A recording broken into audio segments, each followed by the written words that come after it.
Hello, friends, and welcome back to another exciting episode of Play Along Podcast, the podcast where we play. I mean, it is video now. It is video now. The video where we play through video games. The video where we play through video games. Look, guys, I'm just excited and a little sad because for us here, it's our last time recording for a long time before baby's here, and that's kind of crazy. You know, it's kind of wild.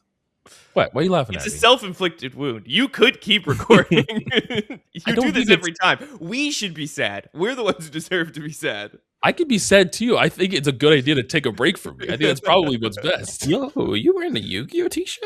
Yeah, look at Dark Magician Girl. Girl. Play through the pain. Of course, it's Dark Magician Girl. Fucking hell. I want the first words your child hears to be the intro to this podcast. Oh shit, the back is actually dope. The Young LA Yu-Gi-Oh collab for those who are audio listeners. That's right. Yes. Yeah. I'm your host Jared, and I'm joined by Kai and Ben, as you heard. Gentlemen, how you doing? Good, man. Chilling. This is a wild episode to go out on, by the way. Well, for them, there's like 8 episodes still that we've recorded, but this is our last. But for us, this is a wild final. Yeah, this is just true. a wild one. Talk about fucking Scorpion King. I have been on my gamer shit since we last recorded. Dude's been playing games. I've been finishing games. I've been ripping through games. I finished First Light. Yep. Highly recommend it. Very good. I finished Return of the Obra Dinn. Also very good. Recommend it. I finished Will Follow the Light. Not very good. Don't recommend it. Oh no. Oh, that's a shame. No. That's a shame. Yeah. Don't play that game if you're out there. It's not good. You were hyping that game up at first. I was first of all, that was before you played it. I was before I played it. Yeah. I saw a trailer for it and I was like, that looks great, and it was not. And I started Zero Parades yesterday. So give us some early impressions without giving away too much. Okay, good. I don't want you to be like, this game similar. sucks because it's similar to Disco Elysium. Like, it's the same gameplay style, same art style. Have they got the internal monologue stuff happening still? Yes. Same voice, not same voice actors, but same kind of like voice acting tropes. It's not. I don't know. It's hard because I like Disco Elysium a lot, and so it's like it suffers from comparison. But like, so far so good. Okay. Maybe not as hooked as the beginning of Disco Elysium with you like waking up in the hotel room and you're like, what the fuck is going on? Well, this one's like a journalist, right? Yes. Correct.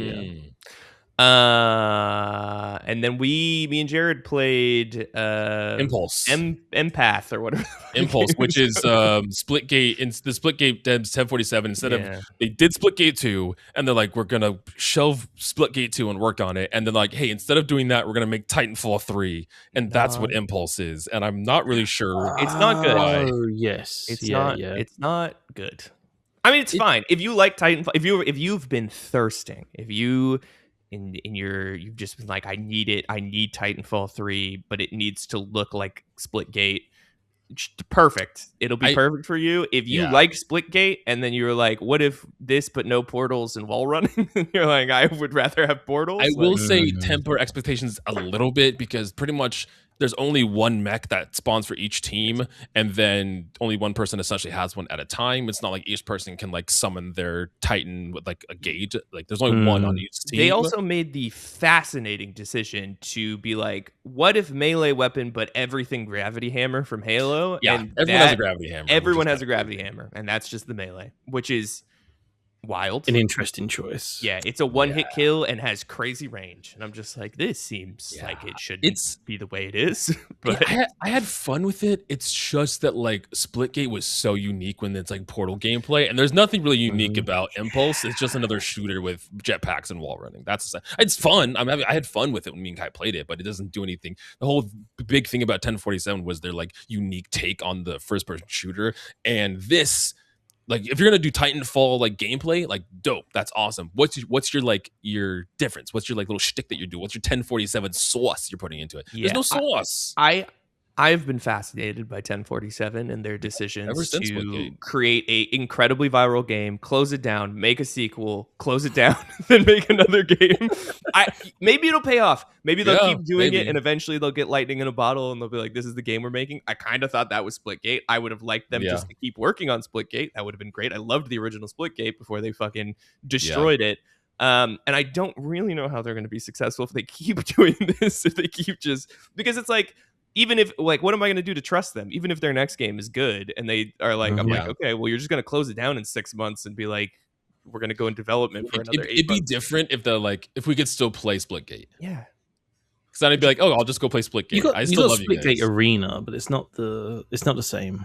Yeah, you can play the original Splitgate Arena, but you can. But who's playing? Yeah, they basically after 2, they tried a bunch of new stuff with 2, and they were like, okay, we're shelving 2, and we're basically combining 1 and 2 into a new game called Splitgate Arena. How did I miss this? That's crazy. Yeah. It's gonna be crazy because, like you said, Kai, you were on your like gaming kick, and we haven't even taken our break yet. So I can't wait to come back here and hear the list of games that you have finished since our and me and Jared have successfully set up our family Steam account, which means I now have access to play. You can play Baldur's Gate. Because that's a game that you own that I have not played. So. I do it. You can also play what was the rhythm dating sim that I just finished? No, I'm not gonna do that. Serial Lover. You can play Serial Lover. I put 5 hours into it. It's not that long. You can finish it. That's a big pass for me, dog. Yeah. But you know, Baldur's Gate 3 is great, even though I have like 20 something hours in it, but I haven't even got past like the beginning area, which is what this game is. It's just a massive game that you could do. You could put as much time as you're willing to put into it and have just hundreds and hundreds of hours in this game. Yeah. For me, Buddy was poorly the other night.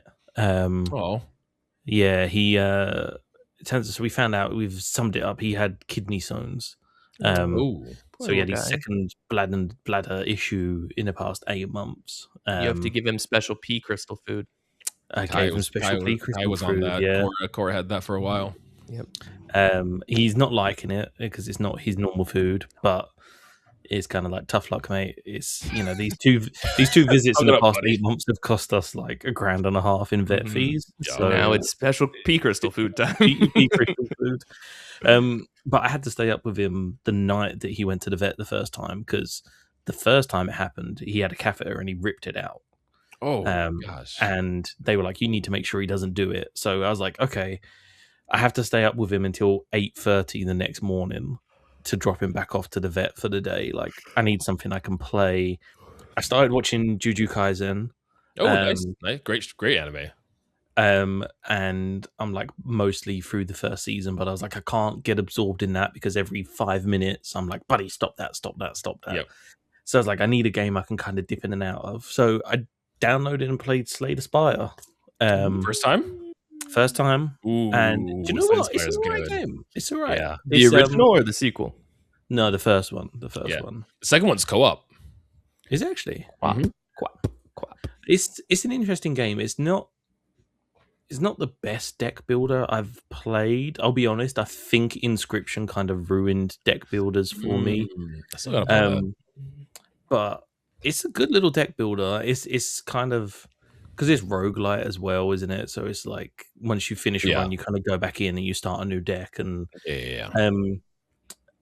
I think maybe part of the reason why it kind of started to grind on me is because I was playing it for 6.5 hours straight. Yeah, that'll do it. Yep. So I think maybe if you're dipping in and out, it'll be a better experience. But it's a good game. As deck builders go, it is a good game. I love Slay the Spire. I wish I had my original Xbox playtime because I played so much of that on my OG Xbox One. And I need to get to 2 eventually because I do like that kind of gameplay. Might be good with it's a very like turn-based games are very good for Baby, I imagine too. I did start. Well, I basically had Baby. Yeah, you were doing Baby. I was able to put it down. There's no time limit on the round, so you can put down and do what you need to do and come back to it. Yeah, that's great. Yeah. I was at a place because I sat down last night and I was like, man, if I finished like the game I was recently playing, I was like, we don't really have anything for the pod because we wrapped up all that stuff behind the scenes. And I was like, I need to start like something new. And I sat down and I was like, you know what's great for a Baby? A Souls-like game. So I started playing Inotria, the last song, which is just Italian Dark Souls. For one, this game is fucking beautiful. Like the Italian art. How do you spell Inotria? Enotria. ENOTR. And what are you playing this on? I'm playing this on PS5. Okay. And this game is gorgeous. Like, I think that the thing about Dark Souls is it's very like dark and gloomy. This is very bright and very colorful. It gives me Liza P like energy and vibes to it. As soon as I saw the masks, yeah. Yes, it's very Liza P. A lot of parrying, very parry heavy. But yeah, I started playing this last night. It's definitely hard, but instead of like normal Souls-like games, they give you an easy mode. So there's like a story mode that you can do that makes the game a little less difficult. Yeah. Do you know what? It's reminding me of like, I don't think either of you have played Sekiro, but it's like Sekiro mixed with Liza P. Because Sekiro is similar, like where it's like feudal Japan is very bright and sunny and like there's lots of open areas in nature and stuff. Like the only thing that's weird about this game is there's like 15 to 20 different like status effects that could happen that's hard to like manage, and having to like use certain weapons for certain status effects, and every different thing has different buffs. I'm just kind of playing it like a Souls. I'm going in, I'm parrying, I'm hitting things. 30 masks, 68 skills. Yeah, it's crazy. People do not like this game. Really? I'm having very mixed reviews on Steam. Yeah, and the people who do not like it do not like it. Yeah. Interesting. I'm having a good. Someone's saying it's deleted their. Yeah, there's a couple of those that are deleted their save after like 6 hours. Oh no, that would make me very upset. If that's the reason why I never finished BioShock Infinite, because I lost the save and I was like, I'm done. Yeah. Someone just said game is ass. Enough said. Which I am having fun with it. I beat the first like major boss just last night, and most of my playthrough was just that boss. But the duality of man, game is ass. Enough said. Played for 30 minutes. Strassi said GG and played for 24.2 hours. So, Yeah.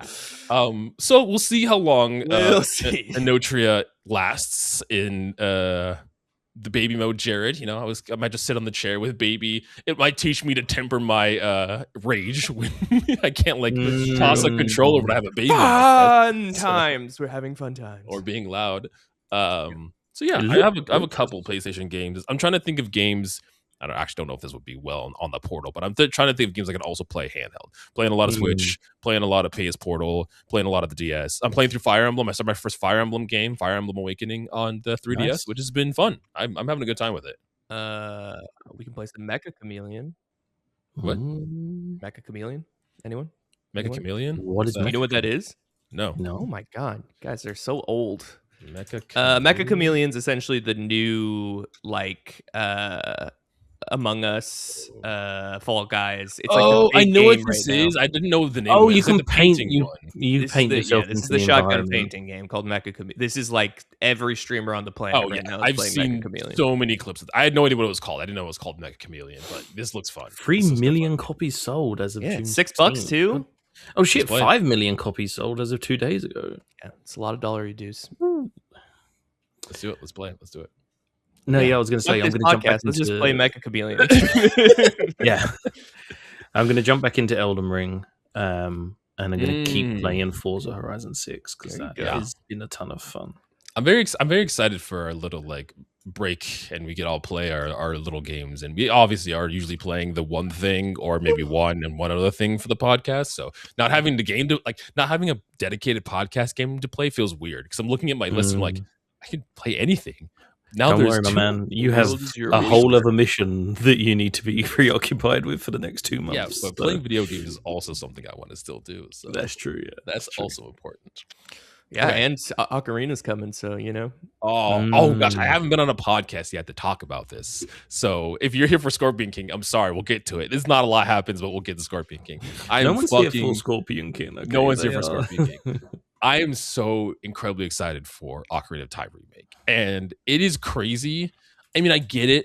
Some people out there that are like, don't like this, I guess, or are unsure. I'm understanding that people are unsure because we didn't see very much. My criticism was that we didn't get to see much from this game, but even going back and looking at other like Zelda reveals, this kind of lines up very similarly. Like Breath of the Wild was the same way, where we just saw kind of like a glimpse of something in Link, and that was it. That's all we knew. It was Link kind of like fighting a guardian, and that's all we saw when Breath of the Wild was initially revealed. And it was a very different art style that they had been going down. I think the art style looks cool. I'm down with this. I would argue people are like, oh, hyper realism, that's weird for Zelda. I would argue that Ocarina of Time is like hyper realism for 1998. Like I think that's a very realistic look of a video game for video games in that era. Mm-hmm. I mean, some would say just as polygonal as the Scorpion game. All just squares. Yeah, I'm hyped for this. It'll be, whether it's a 1-to-1 remake or whether they go the Final Fantasy VII route and kind of deviate or expand on the story, I'm down either way. I don't mind either direction. I honestly think deviating from a story is more interesting. I think that the reason why we have 1-to-1s is because nerds can't let shit go, and they have to have their childhood thing be the same. And if it's different, it like breaks their heart or something. Like I love Ocarina of Time, and if this was different than Ocarina of Time, I would still be excited for it. The idea of being able to like experience something new from a game that I cherish a lot is really interesting, because I can kind of relive Ocarina of Time for the first time. Interesting you say that, because I'm literally reading an article where somebody says that nothing should change about the Water Temple in Ocarina. Like it should be left exactly as it is. They're like wrong. It's fucking nerds that can't let shit go. Yeah, my big thing is like, is this gonna make me buy a Switch 2? I don't know. You don't know, because I'm assuming they're not gonna be able to. I mean, I have a Switch. No, they already announced it's a Switch 2 exclusive. Yeah. Which means, am I going to spend $500 to play a game I've played 90 times? So would you be more would you be more interested if it was a little bit different? If they kind of like expanded on the narrative? If they like dungeons were set up a little differently? It's just that if I include the entire cost of the game, I'm paying $600 to play an Ocarina remake. This is going to be $80, dude. I know. There's no way they're doing $60 for this game. This it's $500 for the fucking Switch 2 and another $80 for the game, and I'm like, okay. Do you reckon they'll do a like limited edition Switch 2 like they've done before? Like 100%. This is going to sell so many Switch 2s. Exactly. That's the thing, is like this, like people are hesitant or have like mixed feelings about Ocarina of Time. Like for Nintendo in a business standpoint, this is gonna fucking print money, and this will sell. Especially if this is 2026, so we're assuming it's gonna be fall, like November or so. It's going to be interesting to see how close this launches to GTA. I've seen people joke about this launching on the same date as GTA, which would be hilarious for Nintendo to kind of go head to head with 6. But I do feel like it's different markets too. The Switch is almost kind of like an addition to a lot of people's gaming. But yeah, it's going to be this will sell consoles for sure. This is going to sell. This is going to sell Switches. Kai is out here now considering getting a Switch too. No, I'm considering the sheer cost to be able to play this game, which I'm not appreciating. I mean, we'll see. Hopefully, we'll see some other things. Because I guess you know there has to be other things coming to Switch 2 that make me want to buy it. The other problem is like if I spend $500 on this, why would I not just buy a Steam Deck? I know that I wouldn't be able to play Zelda. That's not the point. The point is that I have a huge Steam Zelda library machine that I could play handheld if I did that, and it's just it's complicated. So we'll see. Once I see some actual fucking gameplay, Nintendo, maybe that will sell me. But you know, your dumbass fucking teaser. Yeah, and my mind immediately goes to every like Ocarina of Time location and how that's going to look. Like Redeads or the gross thing under the well. Those things are going to be We're gonna traumatize a whole new generation of children. Dude, is the inside of Jabu Jabu in fucking like 4K? Also, is Navi still annoying? Who's to say? What if Navi's like an actual human, like Tinkerbell fairy in this game instead of just like a ball of like energy? I hate that. Don't mind that. I completely. We'll have like full 4K Great Fairy. Like titties. But the titties are still like pointy still. They're still they're somehow like, still polygonal. Don't we have modern Great Fairies though already? Well, yeah, the Great Fairy in Breath of the Wild and everything. They're just like it was different, you know. It doesn't hit the same. You don't forget your first love and all that. So. That's you don't forget. They also the Great Fairy from they covered the titties more than the OG. So you know, there was just that little thin piece of like vine that was covered. Yeah, a thin piece of triangular vine. But yeah, there's no realm. If an Ocarina of Time remake came out and I wasn't excited, put me down because I'm a clone of somebody else. Like clearly I'm the robot that is taking over Jared's body. Because... I mean, look, I was talking to a friend of the pod, Chayton, about this yesterday, and it's like it is the perfect move for them to do this. He thinks it's going to get delayed, which Possible. is very possible. He said March of 27 is his guess, which well, I could see that, but the movie comes out April of next year, so I mean that's why I feel like this is a good move now. I completely forgot that. There's the Zelda movie, which is kind of they're adding to the hype. If this drops in November, it's the perfect hype cycle to have a movie in the fall. We're gonna go see it. We're gonna go see it together. So bad. I think though, if you move it to 2027, though, you're missing that whole Christmas holiday. Though, yeah, exactly. Although I think this could sell consoles regardless, I think dropping in the fall is the perfect time for a holiday, especially if you do a SKU for a new SKU, like if there's a new bundle or something. Like, do you know how I know it's going to be bad? Because the Spider-Man guy is directing it? Yes, because the guy who did Maze Runner and Kingdom of the Planet of the Apes is the guy who's directing this movie. And that does not give me a lot of hope. Yeah, no, not Spider-Man. Well, we'll see, because you're going to go with me and watch it. We're going to go to theaters. We're going to watch this. I'm going to get the Collector's Edition bucket, which is just going to be like a Hylian shield or something. I don't know what they're going to do with it. Yeah. It's just gonna be Great Fairy's tits, and then popcorn. Just like open it, just like popcorn in the middle. I'm gonna have to fight the urge because I will have a 4 or 5 month old child at this point. If there's like a collector's edition, that's like 150, like $200 or something. Sarah's like burst through the wall like the Kool-Aid man. Well, I mean, the good news is that if it's 2026, we're running out of 2026, and most likely it'll come out at the end of the year, and that's holiday time. Yeah, and my birthday's in February, so sometimes I remember as a kid trying to be like get more money of being like combining my birthday and Christmas because they're so close together, and being like, look, there you go. You're like, hey, I have to have the $300 Zelda Collector's Edition comes in the Hylian shield case. Exactly. It comes with a Link hat. How could I not buy the collector's edition? It has the hat. Yes, I'm excited. I think it's, I mean, teach their own, but there's also Zelda fans that are skeptical on this, that are like, the Ocarina of Time doesn't need to be remade. And it's like, sure, I guess, but like everything gets remade. Like, who cares? And the best version of Ocarina of Time is not really easily accessible either. The 3DS one is probably the best version, and a 3DS is at least a couple $100 right now, and the game physical is also like $80 to $100. So the producer is the Spider-Man guy. Okay, that's what it was. He's done like the Amazing Spider-Man, Spider-Man 3, Venom, Venom's Last Dance, the one with he did Morbius. Oh, great news! Oh no, the producer of Morbius and the director for Maze Runner and Rise of the Planet of the Apes have made the Zelda movie.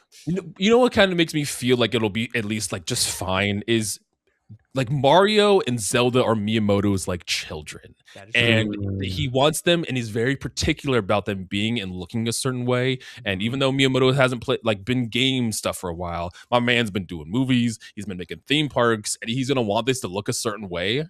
And I feel like Nintendo has like they are very particular about how things are portrayed. Yeah. So Counterpoint. The directors of the Mario movie, do you know what their highest credit is outside of the Mario movie? What is it? They made the television show Teen Titans Go. There's one of probably the greatest animated television shows outside of the original Teen Titans, which they also worked on. So the credits are a little better in that space. I guess that's fair. But people also didn't like there's a big group of people that didn't like the Mario movie because they're like, oh, this is... Well, at least that was animated. That's true. This is a live action Zelda movie. Like, what is there gonna be Gorons and Zoras in here? It's gonna be wild. It's just gonna be like the Hellboy fish, and that's gonna be the story. Okay, we had to talk about Scorpion King now, at least for a little bit. Only 40 minutes deep, It's okay. Trust me, the Scorpion King conversation won't go for very long. But this is our ShameCube series where we've been playing through some of Metacritic's worst reviewed GameCube games, seeing how they, are they actually bad? Are they actually terrible? And we've been ranking them. Ben, I don't know if you have it, but do you have the list of our current standing of GameCube games that we have? I do indeed. You want to run down that list for the people at home?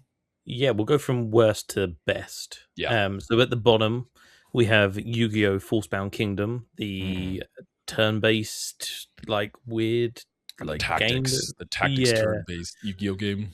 Then is the Halle Berry Catwoman movie tie-in game for the GameCube.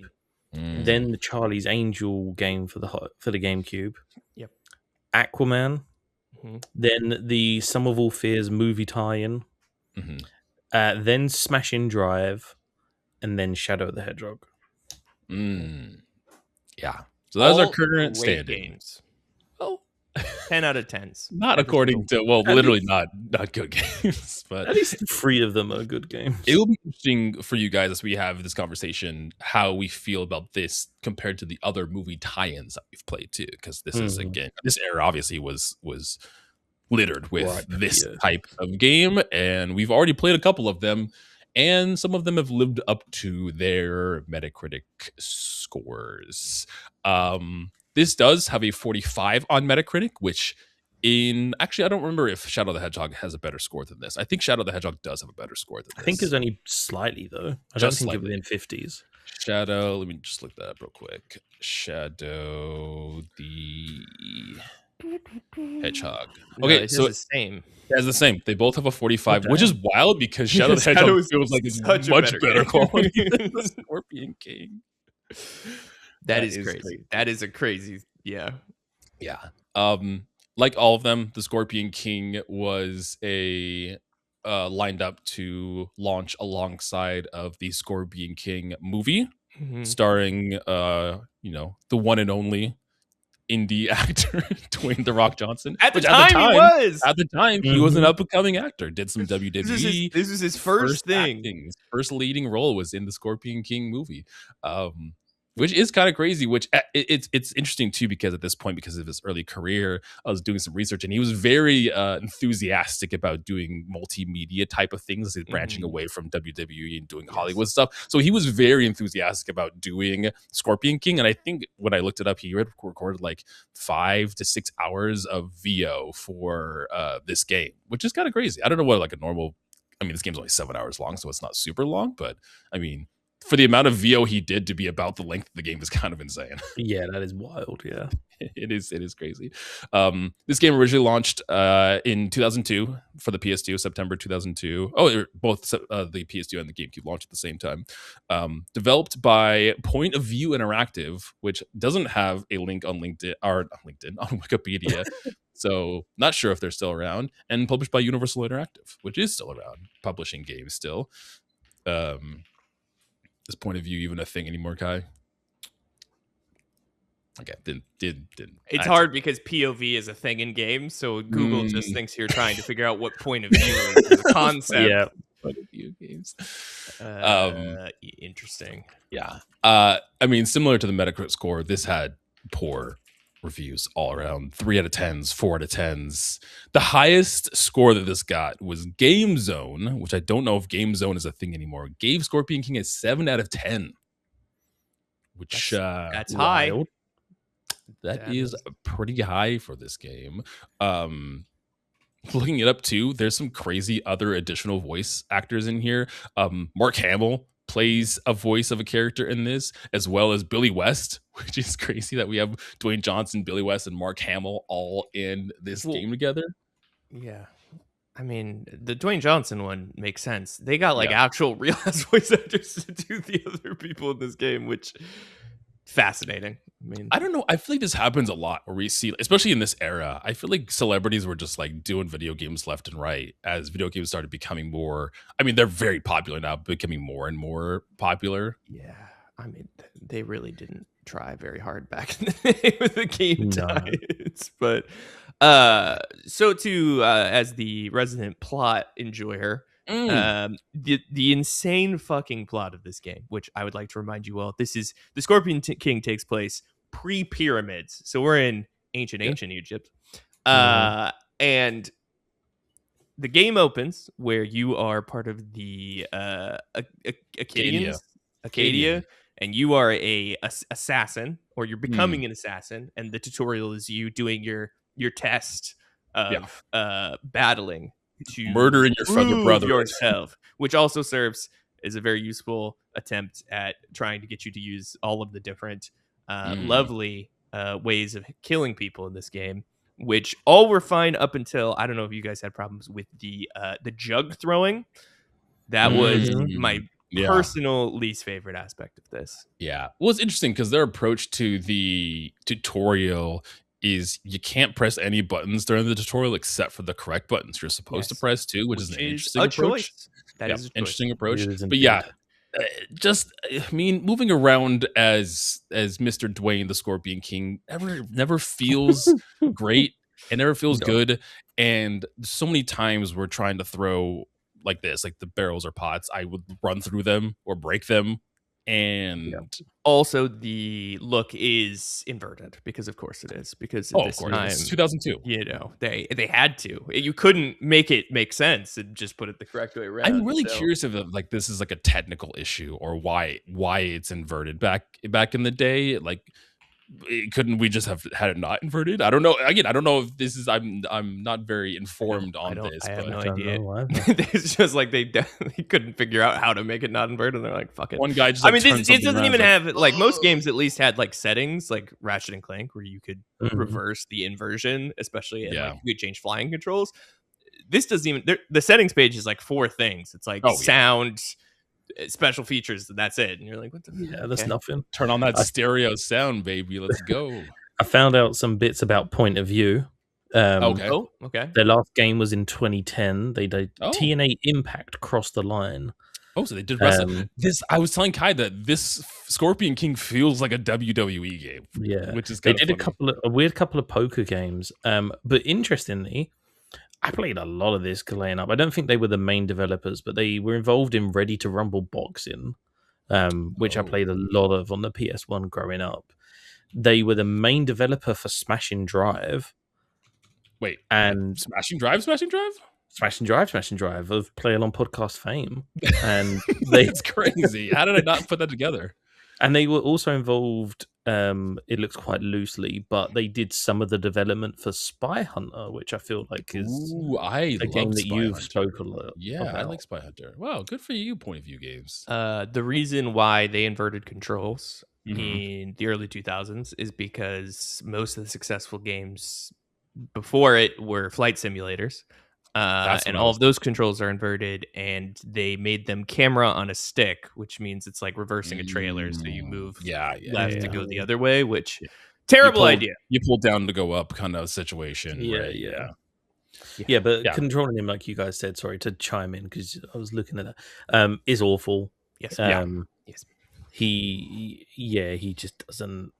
I mean, God, we'll get into like the moves, but like as soon as you start running and you try and press a button to do a move, it just doesn't attack. That you cannot aim.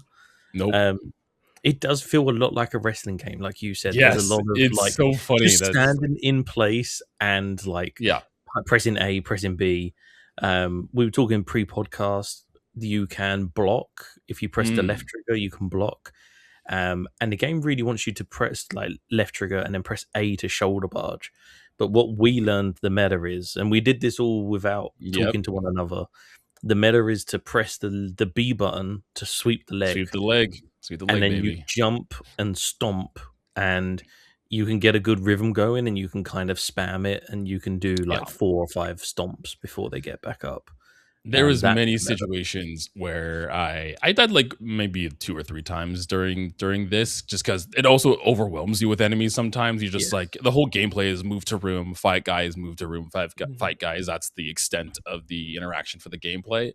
And there's been times where I was stuck on like a sliver of health, and I would just I would just spam left trigger B over and over and over again until they died. And luckily, it's nice because enemies will drop stamina, which you have a stamina meter, and health, which is very helpful, and it'll automatically kind of like magnet to your character as you're walking around the levels.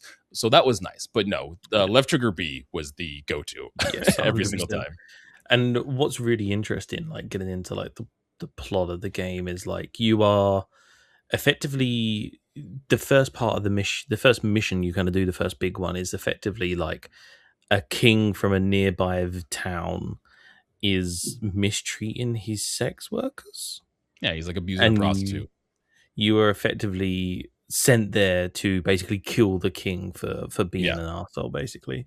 And you're kind of going through his palace. I thought it was really interesting because you're supposed to be an Arcadian assassin.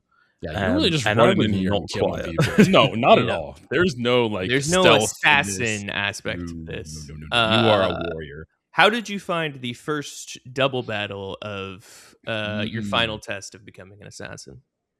Yeah, I thought you had to fight the two friends. Yeah, I thought it was a good kind of warm up to what is to come, because that I remember that film, like, damn, there's 2 of these guys. This feels like a lot, and you have like 10 people you have to fight at once at some point. 10 people of variable sizes, which were they just giants control drag the model.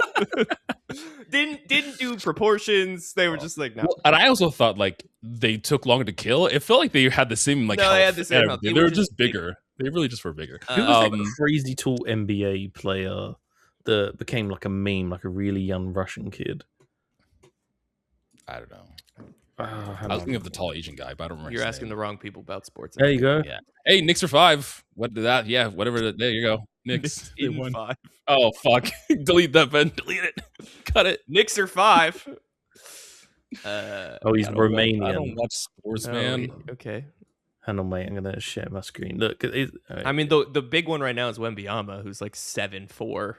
That's fine. People shouldn't be that tall. Is it not just this dude? Oh yes, it is just that dude. He does look like he got like no, but like he has weird proportions. Like at least this guy, because like you could see he's like very skinny and thin, and that's how tall he is. Yeah. The guys in the game, they just literally took the same models and scaled them up by 1.5, and it's like you took it away. But the people comparing him to like that tall demon guy is wild. That's so yes, you defeat your 2 friends, I guess. Yeah, and they were building it up as like this is the ultimate test to become an assassin. Yeah. And they're like, you have to get through us before seeing the king, and it's like, oh, there's gonna be, and then the door to the king opens, and I really thought there was gonna be like some trial, something you have to go, like fight a tiger, but no, you just go in you're there. You're an assassin. Go. And then he's like, people. "This is no, okay." But once again, this is the confusing part about this game.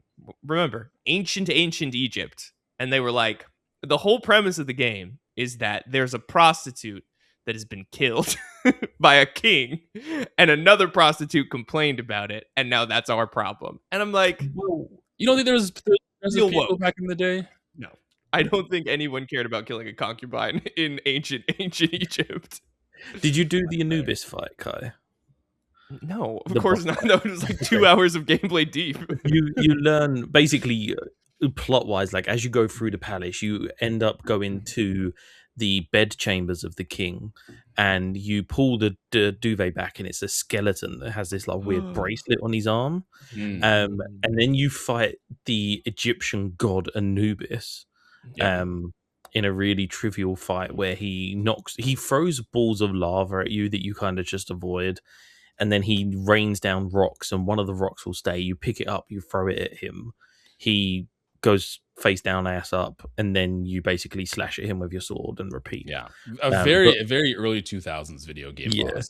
Afterwards, you find out that there is a bad guy called Magus who is running some sort of experiment, and he's the one who basically hired this Arcadian to he wanted to test. He was basically he's looking for a test subject. Yep, and so he's the one who put the hit. I mean, sure, the context is still the same, which is that he's like, there's a prostitute who's being murdered. Hey, this king is progressive, and we love him for that.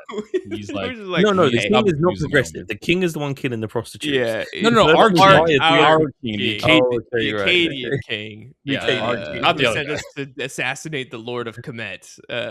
Yes, I figured that the entire game wasn't just us saving a prostitute, but I don't know what happens after this. You kind of like get trapped in a prison, and then you're trying to escape the prison, and that's where I stop. Yeah, essentially Magnus tries to get you to come onto his side, and he's like, I'll pay you, and then he locks you up with a guy named Hammett, and then you and Hammett escape a prison, and then you go to the Isle of Crete, and you're shipwrecked, and then you kill a Minotaur, and then you find your way find your way through all of the historical, mummy characters, the Sphinx, et cetera, and then you make your way all the way back to just being a guy who I would really love if the final scene in this game is just Scorpion King at the end of the Mummy. It just plays that scene. That's what I thought it was gonna fucking be. Like, legitimately, I thought like I'm gonna get some Dwayne the Rock Scorpion action, and I got nothing. No scorpions. No scorpions. You become the Scorpion at the end. Oh, so if you remember the Scorpion King, where you become like the weird guy. Yeah. Because Matthias, so end of the game, you go to the underworld. Cool. You get banished to the underworld by fucking Magnus, and to go get a weapon. And the only way to defeat Magnus in the underworld is to become Set, which is the big fucking scorpion thing, and then you battle him as the big scorpion thing, and then. Damn. I want to find cheats where I could just play that and not have to play through the entire. You can find a save file.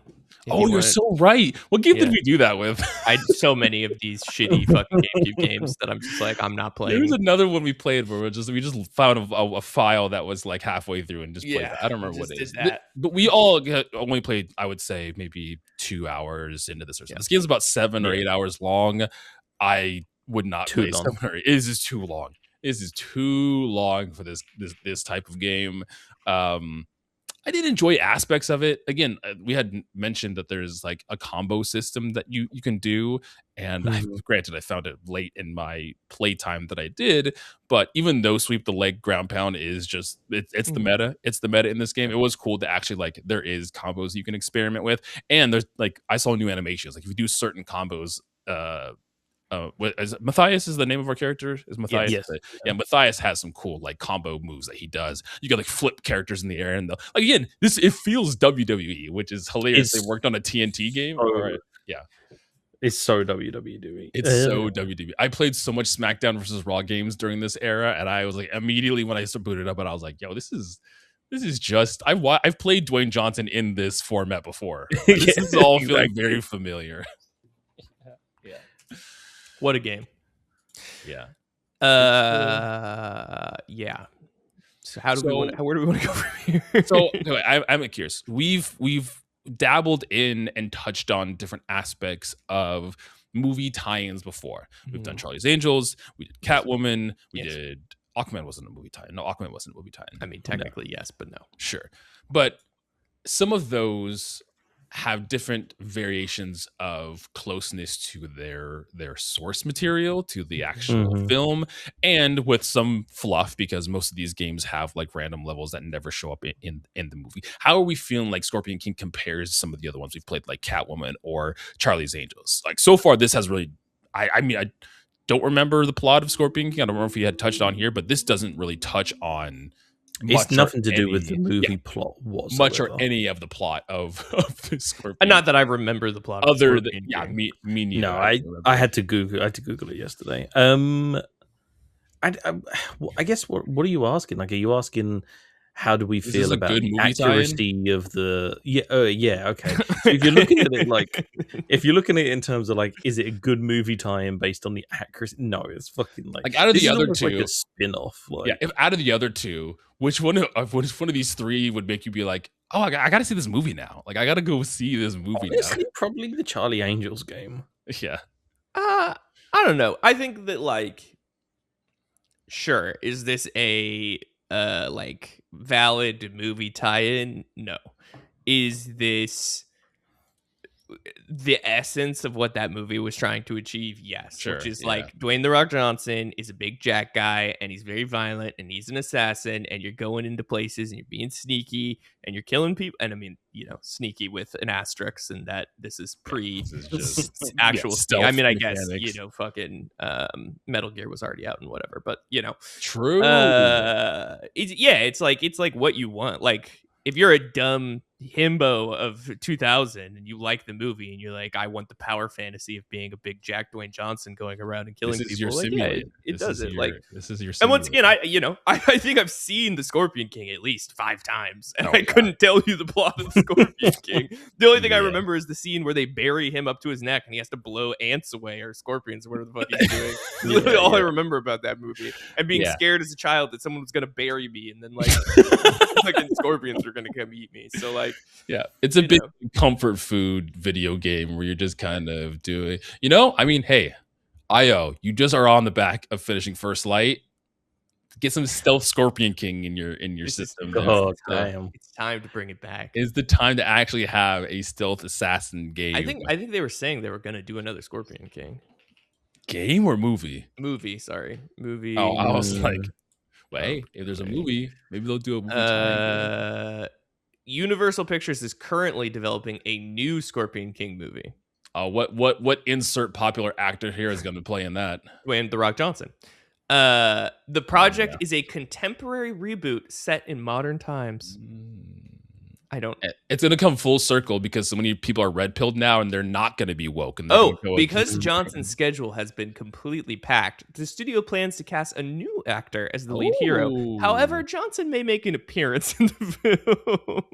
He's going to be like the son of whoever played. Oh, that's a different person. It's going to be his son. He's going to come out and be like, "I'm the father. I'm your father." Yeah, crazy to try to reboot Scorpion King, but maybe we'll get another movie tie-in game, and then IO Interactive can do it. Hey, you know, my man's been working on the live-action Moana 2. He got that one out. He's got a movie no one asked for. Not Moana 2, but just live-action Moana. But a live-action Moana is great. It's crazy that the actor from Moana is playing the same character in the live-action Moana. It's just like, why are we doing this? Not enough time has passed. I'm sorry. That is not the point.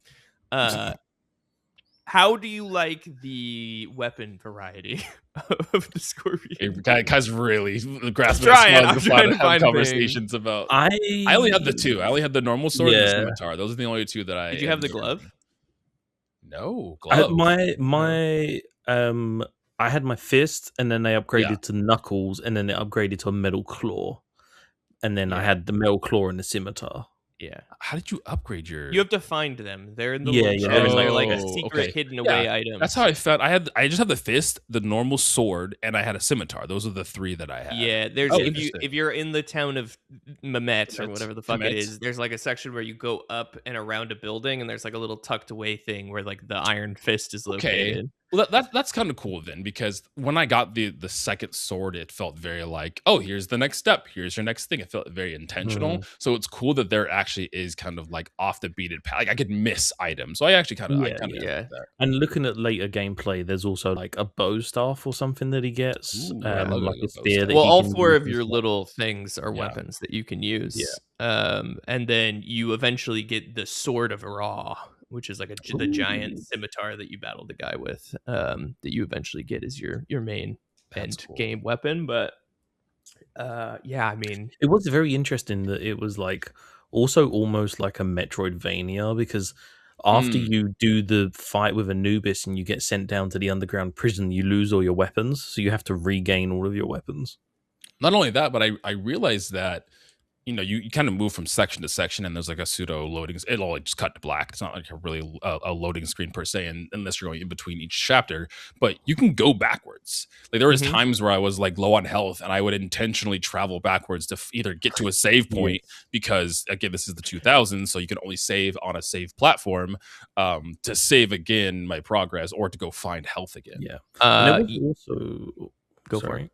As I say, there was also environmental things. I don't know if you guys interacted with any of them, but like there'd be like jars of fire, or one time there's like a jar of grease. I love knocking down the big the big pillar things, fires and knocking them down, and then just like, I mean, you can get burned too, so avoid it. But like when there's big groups of enemies and you could just like light the fire down and burn a bunch of enemies at once, that was very satisfying. It was quite cool. Yeah, the thing I will say about the going backwards is that in one of my many battles of just jumping endlessly, trying to kill as many enemies on as doors possible, and accidentally go backwards. So I jumped into a door, and then Dolphin sent an error that said like, loading error, game on traditional hardware would have crashed. And I just hit continue, and then I went back to the original room. But I guess if you're doing an attack while entering a door, the game would have just crashed on the GameCube. Like it just would have hit an error. So it's like, I guess like game crashes happened. I don't know why I don't think that game crashes happened on back in the day, but I like hearing about games crashing. Well, there was glitches and shit like that. Sure, you can fucking clip through shit. And speaking, you know what? I'm curious of what do you think the speedrun is? I'm looking it up right now. This game is so linearly limited. It has to be like, it's got to be long, a couple hours. Yeah, because you can't progress to the next room until you defeat the right number of enemies.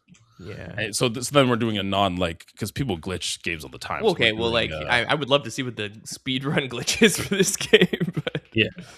Okay, let's see. Okay, so the time right now, there's only one person that's done this. This was 5 years ago.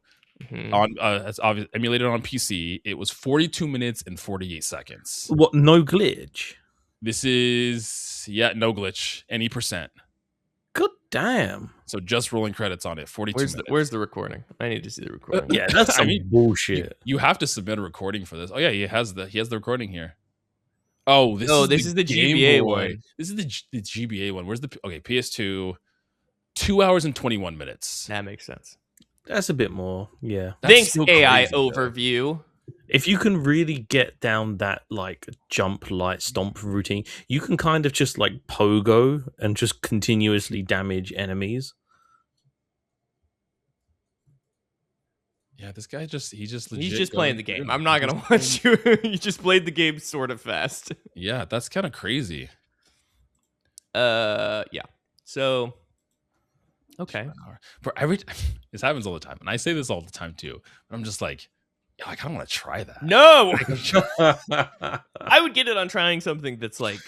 No, I wouldn't actually do it here. 2 hours of your life trying to beat the Scorpion King faster. And how much of your time is playing through and getting the game down before you actually submit your time, right? How much Scorpion King did he play through to be able to do 2 hours and 21? I mean, he's the reigning champ because no one else has done this. I mean, I think at the beginning of the video, I didn't really watch, but he says like we're just gonna give it a try. So I think that might have been his first playthrough, and then know what? He's just it's not like a top competition, is it? Right, but I could submit a playthrough and I'll be number 2 on this list. I'll have the number 2 speed run. You would have to A, play through the entirety of Scorpion King, and B, record yourself playing through, which means you have to go back to the beginning and play what you've already played all over again just to be able to get your name on a list for a game that no one cares about. I guess I'm not having very many opportunities to sit down for like copious amounts of time and record a Scorpion King playthrough as of now. So it would be hilarious for you to be like, we're pausing the podcast, and then in your time away, you become a speed race. You have like fucking Shadow the Hedgehog playthrough speed run times. You have Scorpion. You're gonna look, and I have passed his 2 hour and 21 minute speed run. And you're like, wait a minute. I've been grinding. Yeah, I got really into speedrunning.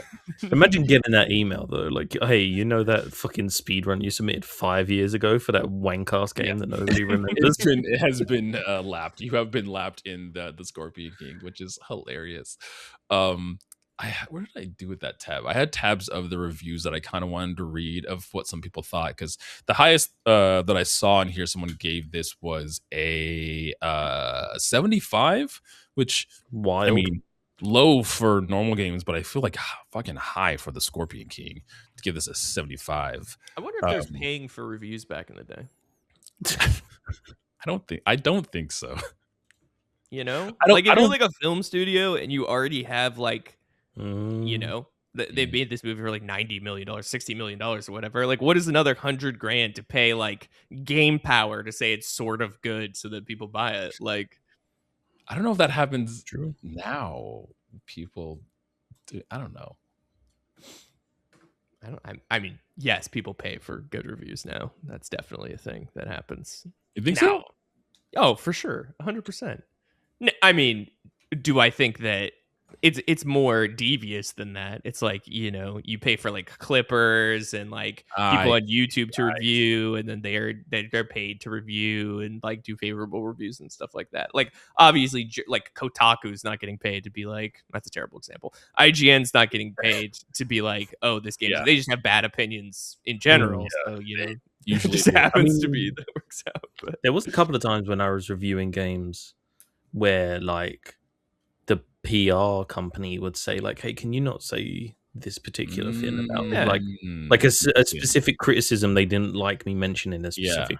Like, I remember I did a visual novel review, and there was like a really weird conversation where they talked about one of the girls. She was like 15, and they talked about how she was wearing a swimsuit and how her body was glistening and all of this. It was just really fucking like weird, like overtly sexual stuff. And I made a comment about it in the review, and a PR company were like, yeah, can you remove that? And I was that's like, crazy. That is crazy.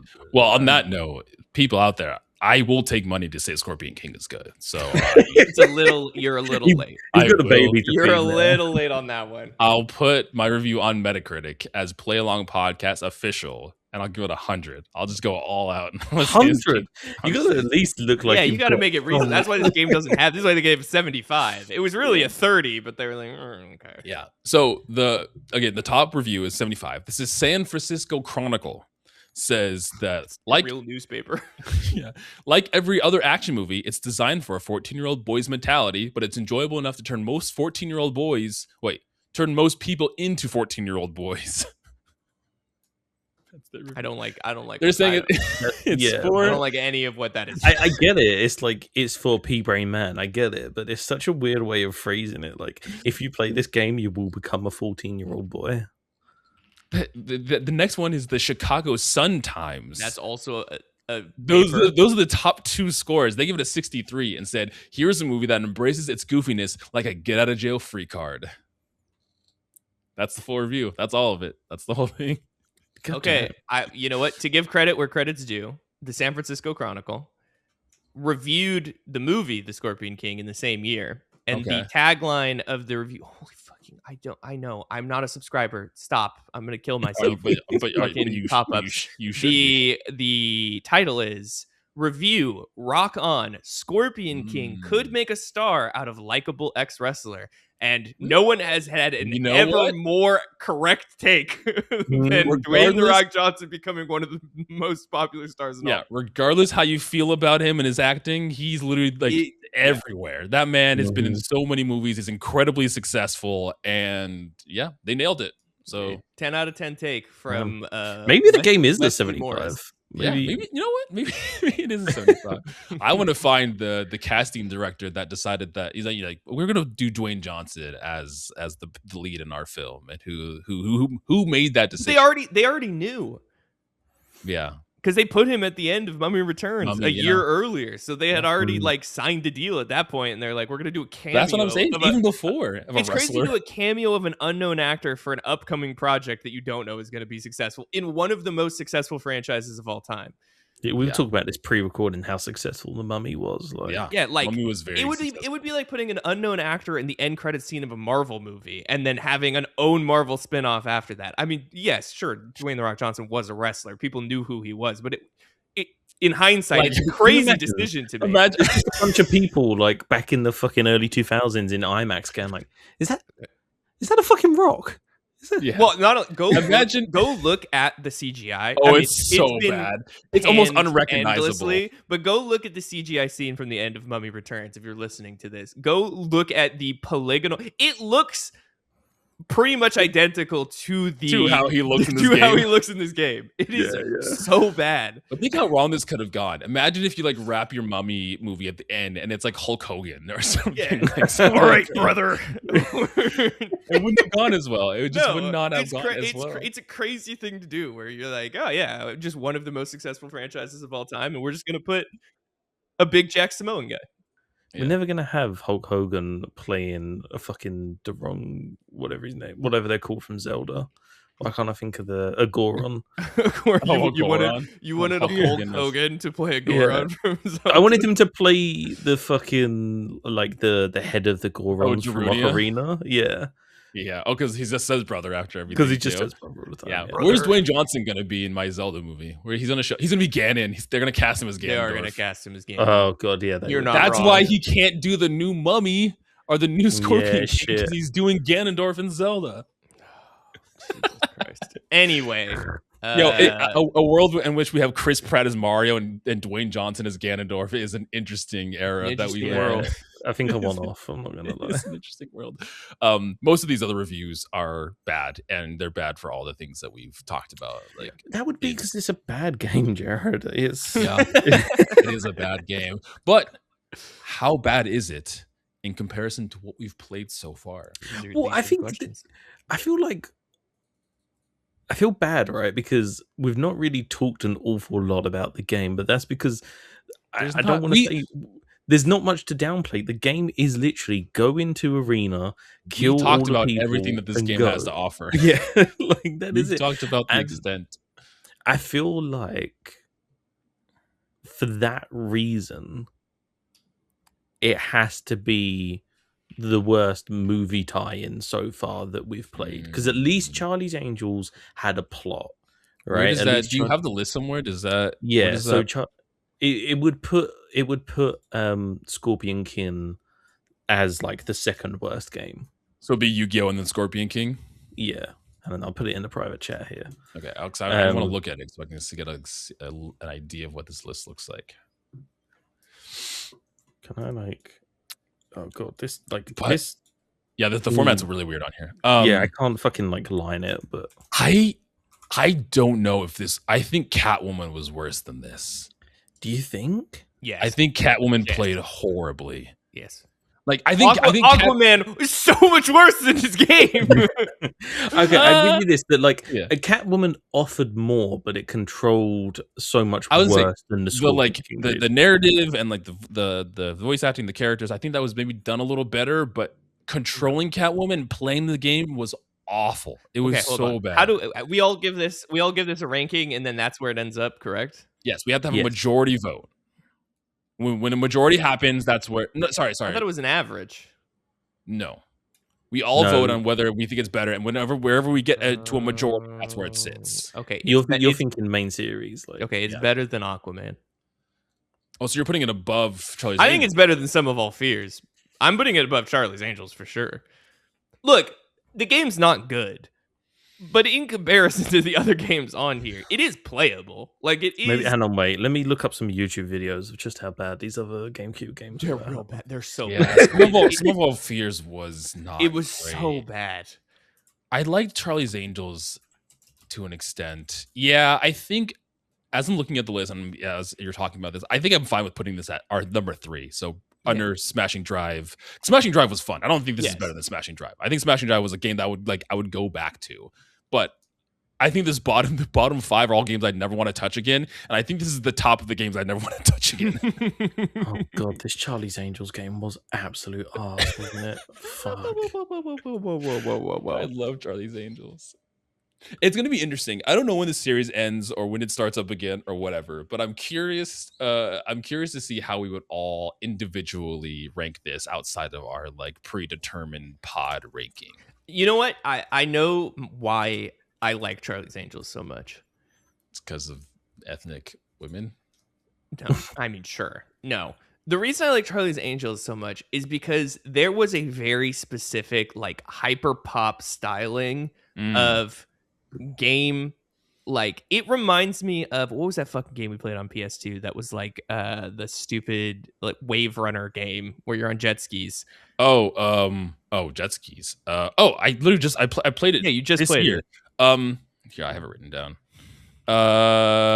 Something jet ski, not Wave Race 64.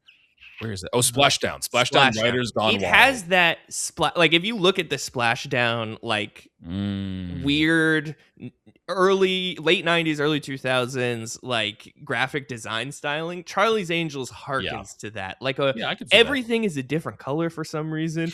None of the text match. There's always like a gradient. Everything's colored with gradient for no reason. They'd use it's like every Photoshop text tool you could have used was used simultaneously. Yep. And I really do. I have nostalgia for that just horrible design style. Like it's fascinating. I understand it's not good, but it at least is it has a je ne sais quoi that is captured in its text. I've had to refresh myself on Charlie's Angels and Catwoman. Catwoman was real bad. Yeah, it was real bad. So bad. I think Scorpion King at 3 works. I think I'm happy with Scorpion King at 3, personally. I'm with that too. Counterpoint, in the Catwoman game, I would like to remind you that there's a section where if you just don't move, she starts rubbing her body for 30 seconds. Right. Yep. We do have a clip of that. We have a clip of us talking about that. That's right.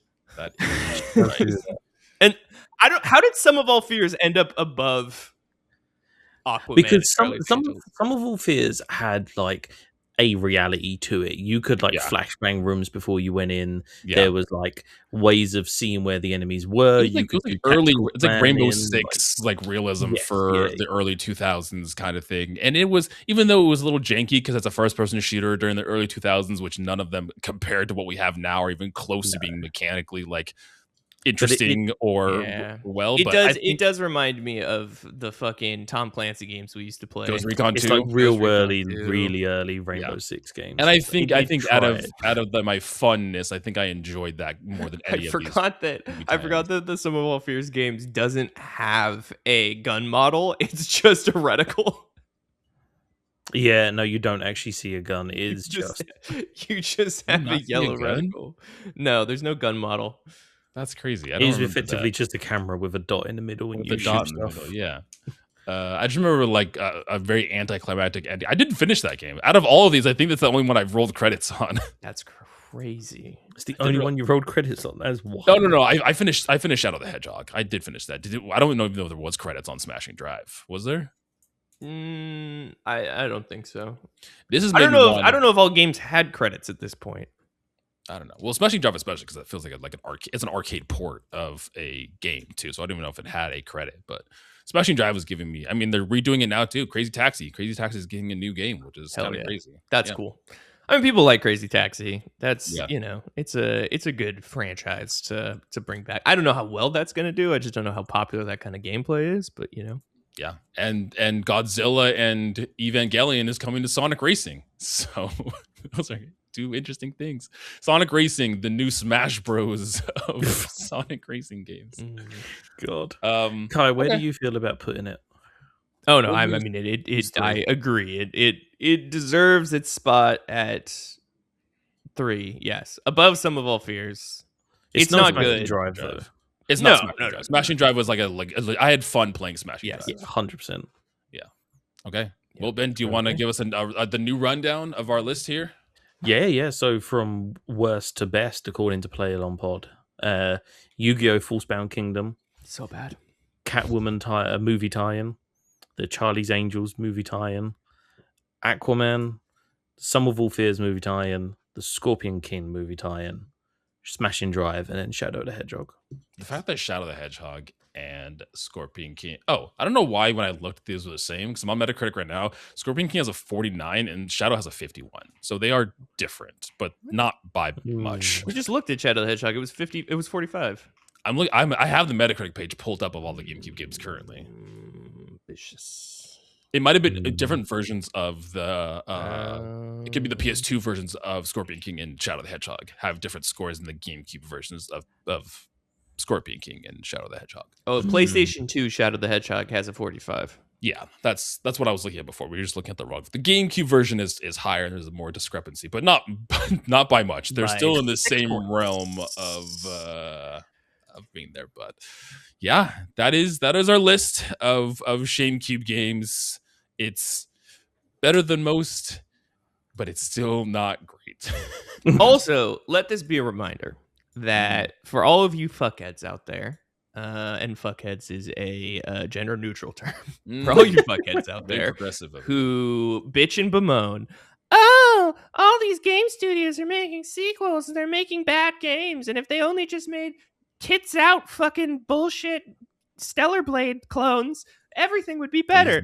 Go back to the early 2000s, motherfucker. Look at how many dog shit games were being made by massive studios. I mean, not this one. Mark Hamill is in this game. Mark Hamill is in this game. Mark Hamill could have been in any... They could have been making Batman Arkham games back then, but they're not. They're making this dog shit. Mark Hamill's always things in here. So just remember, it's always been bad. That there's always been shitty games. And we're playing them. Yeah, we're playing them for you guys at home. We are playing them for content. Well, we got to figure out what's the next ShameCube game gonna be, and I think me and Kai both have chosen. We've picked a game because I think Kai really wanted to do Scorpion King. We've gone back and forth of doing a wheel spin, but Ben, I think I'm gonna let you just choose our next one. On if you look on page 18, that's where we are on. Can you hit me with a link? Yep, I will drop it for you. I don't want to sway you in any specific direction, but I'm going to. But I mean, there's a wrestling game on here, which would be interesting. Also, they just recently announced that Spyro is getting a new game. Spyro Enter the Dragonfly is on here. Spyro is a great game too. But on page 18, we've done 2 games so far on this part. I think we usually do 6 to 8 on each page, but not to additionally sway you, but I would love to talk about the history of Spyro. What a fascinating! It was the mascot of PlayStation. Also, I mean, I love Spyro. Don't get me wrong, Spyro's great. How are we getting more Spyro and no Jak and Daxter? What's happening? Ratchet and Clank gets more love. Spyro's getting more love. Crash got new games. Where's Jak? Boys, I want Jak. There's a fucking Minority Report movie tie-in game. Ooh, yes. There is. Do that one. There's also the Ant Bully movie tie-in too. Yeah, they really gave every movie a tie-in at this time. They were like, you know what's also on this list on page 18? Ghost Recon 2. That's just what I was looking at. Also a good game. I mean, it's I don't want to go, but as a child, I don't want to go too high up the list. I feel like if you want to lean towards bottom, because that's kind of where we've been hitting in like the high 40s, low 50s. Hold on. Okay. Firstly, the Minority Report game tie-in does not star Tom Cruise. It's a blonde man, and the title of the game is Minority Report. Everybody runs. How is what? Yeah. What does that mean? What do you mean everybody runs? It's like the book Everyone Poops. Everyone does run. At some point in your life, you will run. Everybody runs. Yeah. God, do I go above Shadow? Because Shadow was like 51. I would say it's up to you. If you want to, because we haven't done very many on page 18. If you want to like lean towards the bottom, I think that will probably be fine as we like kind of work our way up. But I'm leaving it up to you. If you want, I could put a couple on a wheel and we can let the fate decide again. You know, I love a wheel. So if you have like 3 or 4 that you're thinking about, I'll just put them in a wheel. And there's a couple I'm looking at. Okay, I'm opening a wheel just in case. Wheel of names. So I'm not gonna lie, these were a big part of my life growing up. I'm kind of eyeing up the X-Men game. Ooh, I like these games too. The X-Men games were fun. Like the first X-Men movie is like brilliantly shit. So I'm looking at the first X-Men movie. I'm looking at Legends of Wrestling. Yes. Another Dwayne Johnson game. Another Dwayne Johnson game. Yeah.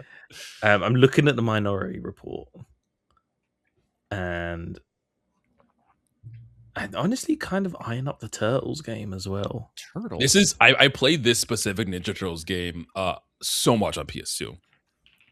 Teenage Mutant Ninja Turtles 2 Battle Nexus I played so much of. Ninja Turtles 2 Battle Nexus. GameCube. I think we played a lot of this, Kai. It's like the isometric like beat 'em up game multiplayer you can pick between most of the turtles. Yes, I do vaguely remember this. Yes. But then most Dragon Ball Z sagas. Ooh, Sagas is underrated. People hate Sagas. I liked Sagas back in the day. I mean, I was more of a Budokai kid, but I did love Sagas. It changed the kind of gameplay and story of how Dragon Ball Z games were yes, I remember playing a lot of Sagas. But I played a ton of Sagas. And I remember liking it. I don't know if it holds up as well as I remember it, but Sagas was good. I mean, it looks, compared to the other games we've played, it looks miles better. Night and day. Mind you, this is below Scorpion King. It's insane. Yeah. That's just because people hate it as the worst Dragon Ball Z game, and so they banned it. But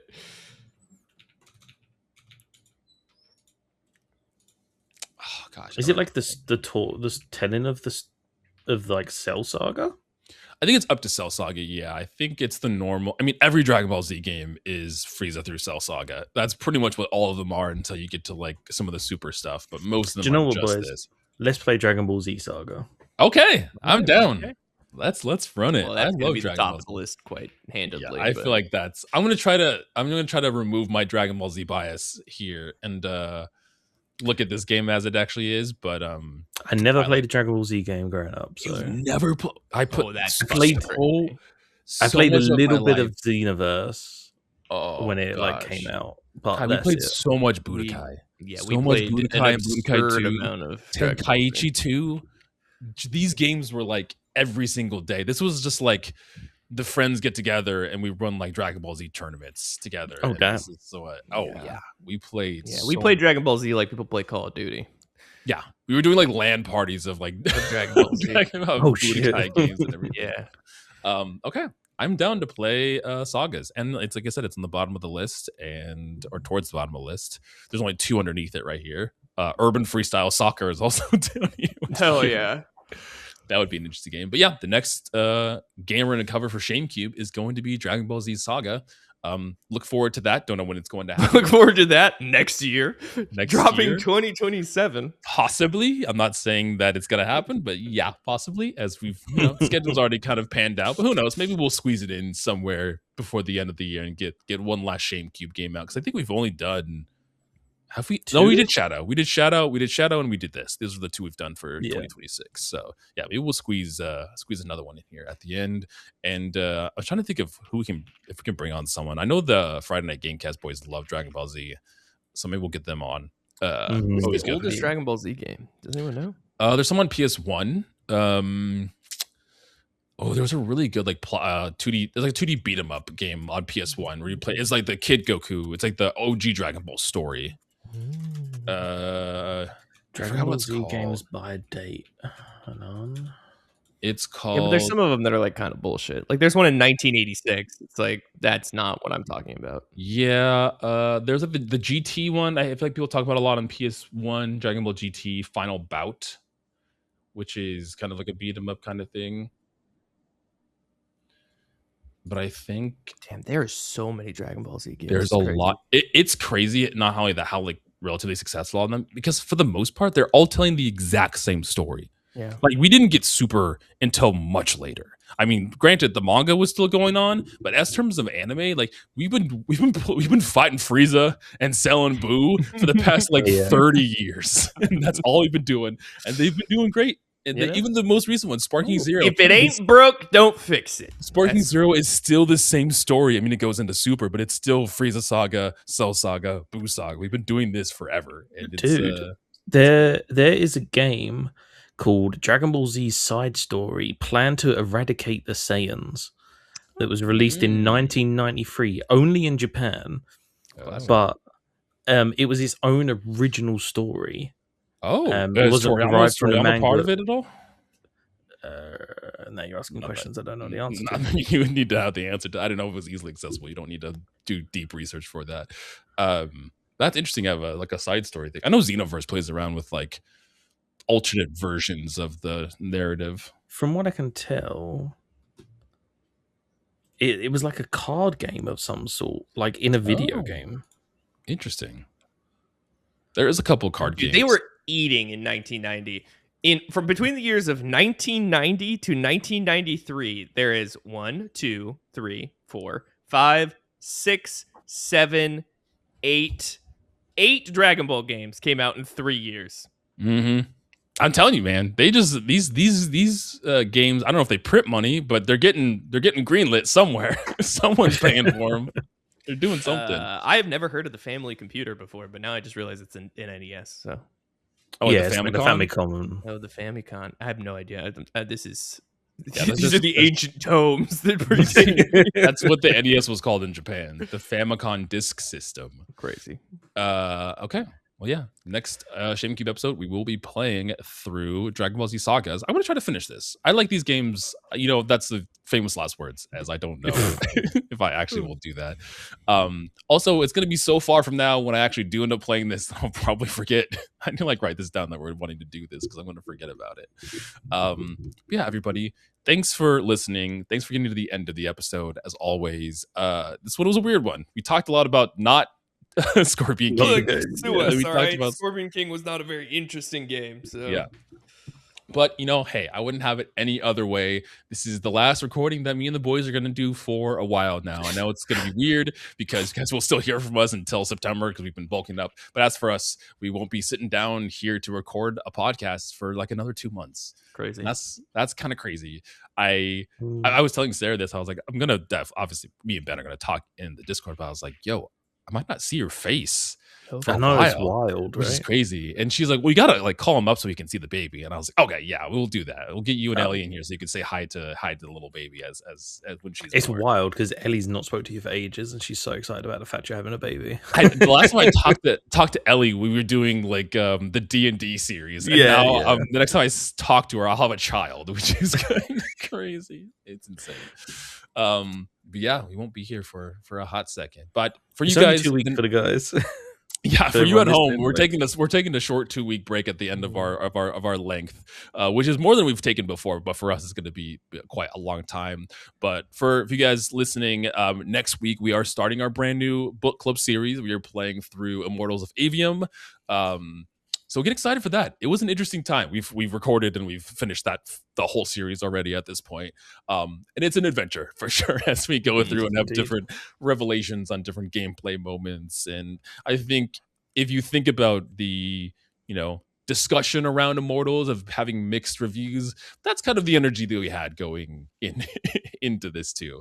And we do get Matt, who did recommend the game. Matt does come on the very end episode to talk about the whole experience. To apologize. To apologize for his crimes against podcasting. But Yeah. So yes, look forward to that. But again, everybody, thank you so much for listening. Thanks for always supporting the show, and we'll see you all next week. Peace out, everybody. Bye. One more bye to send it out. Forever. Not forever. We'll be back.